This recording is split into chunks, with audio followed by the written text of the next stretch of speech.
Hello and welcome to another my indie marriage video. I have had the topic of regret on my mind lately. When we were seeing Counsellor Terry, she had asked me if I had any regrets, and I remember saying no because they're kind of futile. I've kind of gotten to the point where I think there's no point in me regretting much of anything anymore, because there is nothing I can do or anyone can do to change the past. It is what it is. What's happened has happened, and there's very little / nothing that we can do to change that. But that doesn't mean that I didn't have regrets. So when I lived with him for those 3 years after we courted for a year, I remember spending a lot of time there, needing to convince him that I was good enough to go out with, even though we're living together and we are going out with each other, although technically we weren't going out anywhere, but I had to convince him all the time. I kept getting in these conversations and these situations and such that I would have to talk to him about how I'm not a bad catch, I'm not a terrible person, I'm not an awful girlfriend, I'm not this real beast to be going out with, because he was just putting it all back on me.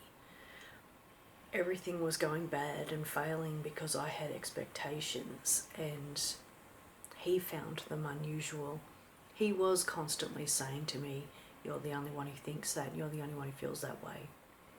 So he didn't know that stacks and stacks of other women and men feel like they want stuff from their partner. It's kind of normal.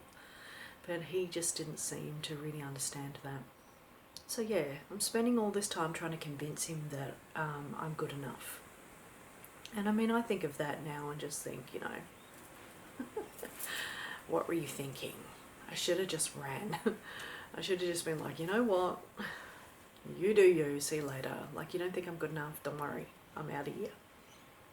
But it turns out, obviously, that I did leave, and we were still having that stupid same conversation over the phone, where he would call me up and I would have to convince myself that I was worthy. And it did get to a point where I said, don't worry about it. You just stay there and leave me alone, And it was after that that he changed his mind and decided that, I was telling the truth. And so then he came and he lives with me, and it's really kind of hectic. He was really stressed and a little bit aggro. Not as aggro as he got, but he's starting to show signs of being more aggro.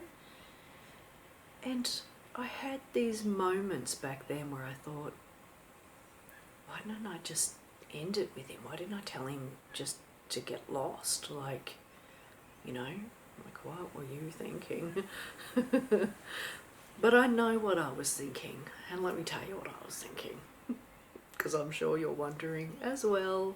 I had been dating for about 8 or 9 months before I met him. And geez, I'd met some really iffy men. They all sort of seemed to be less than ideal. Some even had serious concerns, and I kind of went on one date and went, no. And I'll give you an example, because, we love examples. I'd gone on this date with this one guy, and he'd taken me to an Asian restaurant. And he was actually bagging the people that worked there for being Asian. And he obviously had issues with Asian people. And I just remember thinking, firstly, ooh, gross. And secondly, why would you go to an Asian restaurant if you didn't like Asians? What? Anyway, didn't date him a second time. And so, yeah, I had been dating really iffy people. And so when this guy came along, my now husband, he was kinder and nicer than them, and even now, I can't say he's an awful, terrible person. He's got his flaws and such, but he's never been a really kind of mean, arsehole kind of person. Anyway, so that was what I was thinking. I was thinking, well, compared to the other guys I dated, he still seemed, okay. If anything, it was him constantly thinking that I wasn't, and me sort of just perpetually trying to convince him that I was decent.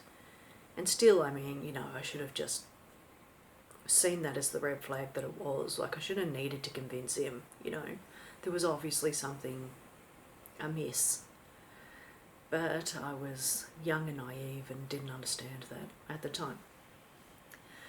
So then some years later we have our first child together, and then he just turns. Like, he has gone from slightly aggro to being peed off all of the time, daily, several times daily, and just grumbling about stuff because it's what he does. And I instantly, I remember having the baby and then things turned to shit and me just really having a moment of thinking, what the hell have you done? Because I knew in that moment I was stuck with him. Once you have a baby with somebody, they're in your life. Even if you split up, they're in your life. You're not getting rid of them. And I just remember instantly then sort of having major moments of regret at that time. Really thinking this was a really dumb thing to do. And, trigger warning as we're moving forward. It does involve me wanting to end lives and such. Because I had moments of thinking, since there's no escape, and there was a story out at the time of this woman who'd driven her children into a dam because she was really struggling with being a single mother with, I think she had something like 5 children. She had a lot of children and she was dealing with them by herself with financial issues and such.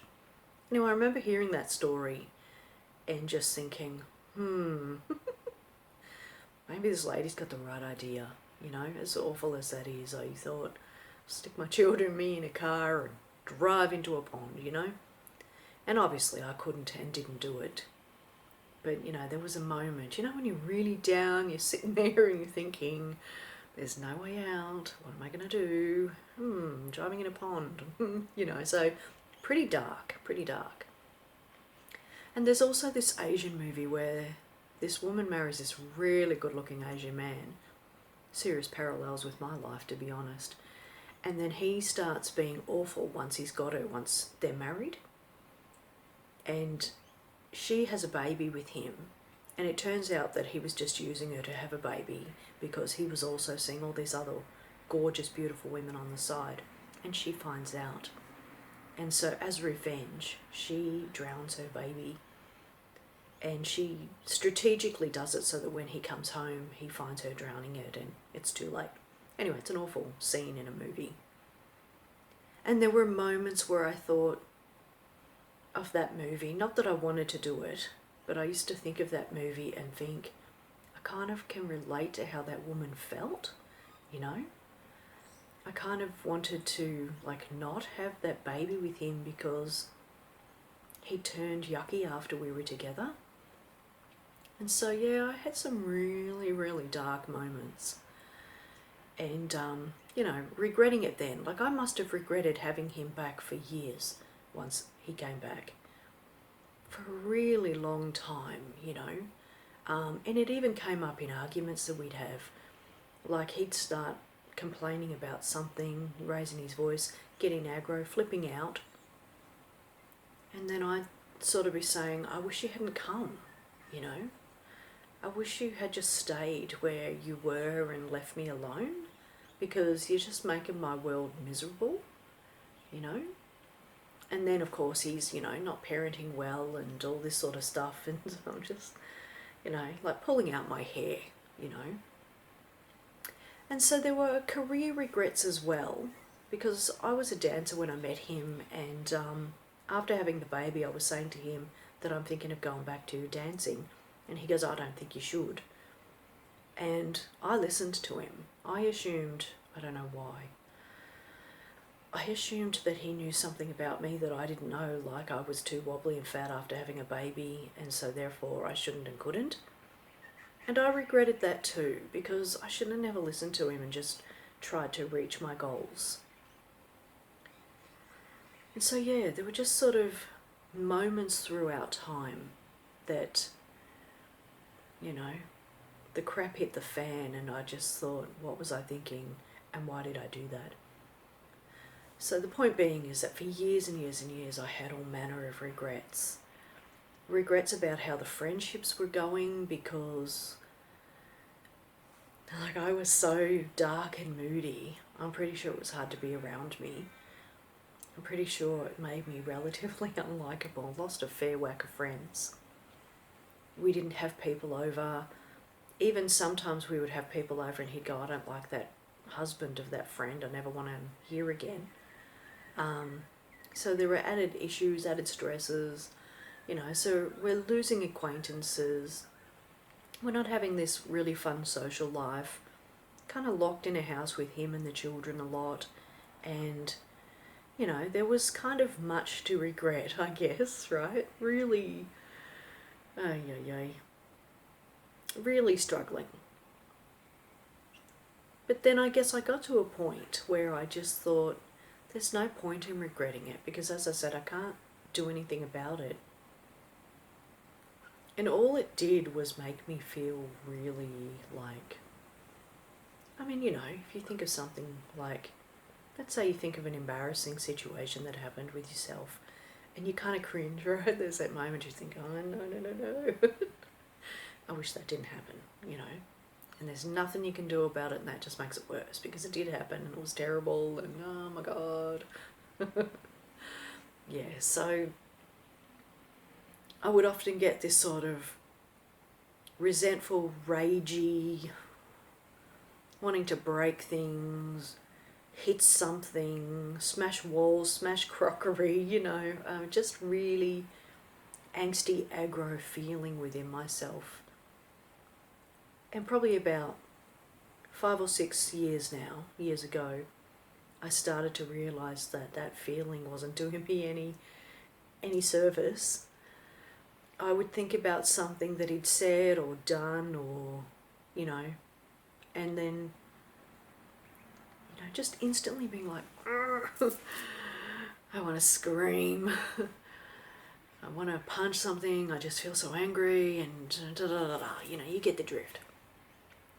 And then I started to think, that feeling just isn't doing me any service and there's nothing I can do about it and it's not happening now.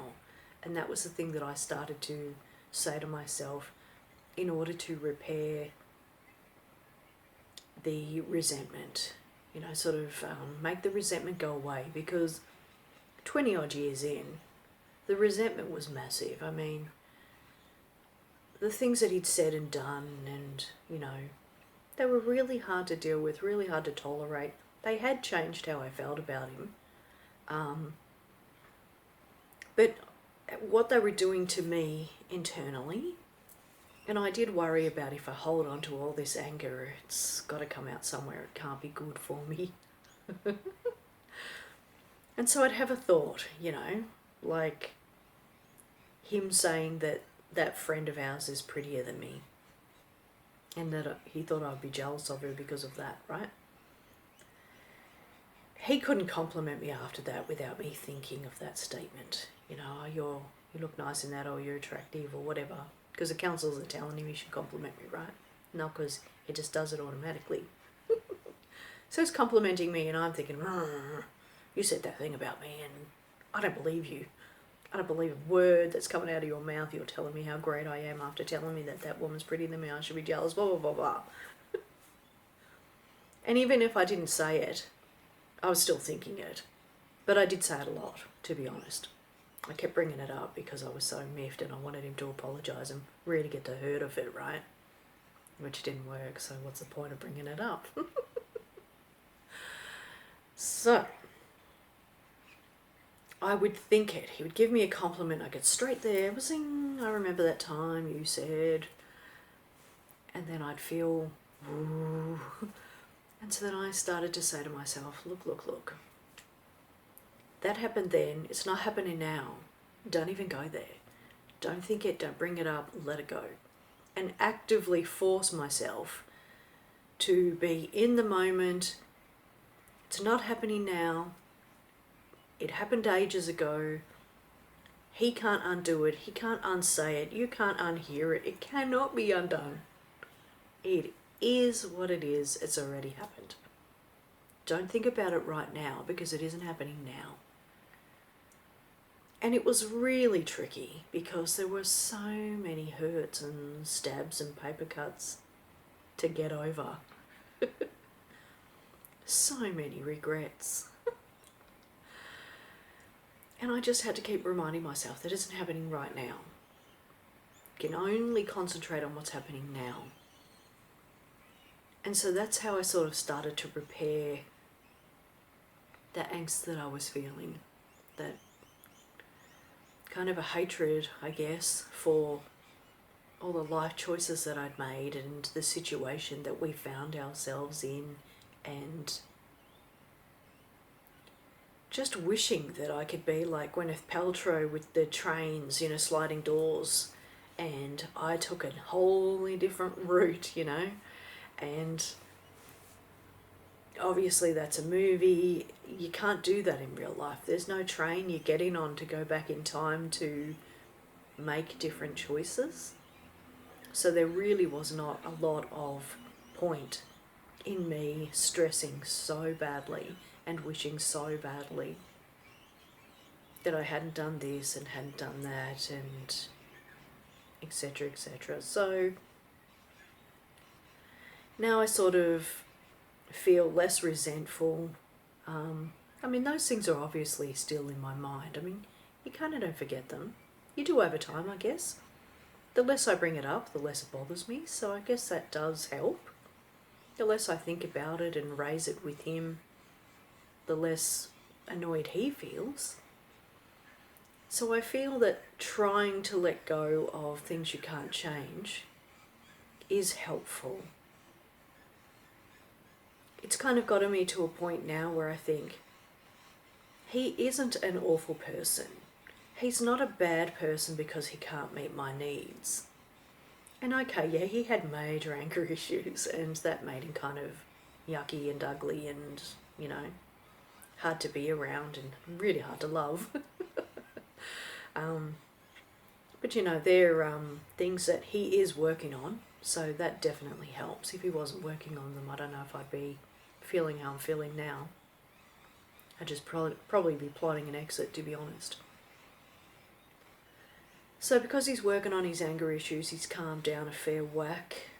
He still can't meet my needs and love me in ways I want, but that doesn't make him evil, doesn't make him awful, just makes him who he is. He's got this disability, it stops him from being able to do X, Y, Z, it is what it is. You just deal with it, you know. So yeah, that's resentment and sort of how I let it go. I'm not saying it's going to work for everybody, but, you know, feel free to try it. You know, in a moment where you're thinking, I remember that thing that he did 3 months into the relationship and that really annoys me. And, you know, you're like 20 odd years into your relationship. Just think to yourself, just try it anyway. That happened then. It isn't happening right now.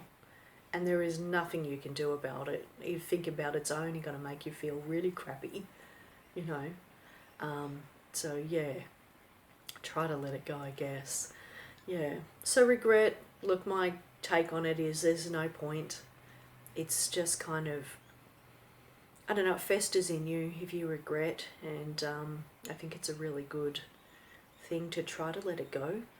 And I mean, even outside of the relationship, there are really silly things that I have had happen in my life that, you know, silly things I've said, silly things I've done, you know, embarrassing things, you know, there's absolutely nothing I can do about it, you know. So why stress myself and concern myself with wishing it hadn't happened? Anyway, that's enough from me. Feel free to comment below, let me know what you think.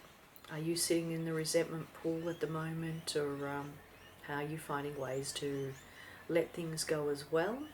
Feel free to comment below. Love to hear from you, and thank you for taking the time to watch this video. Really do appreciate it.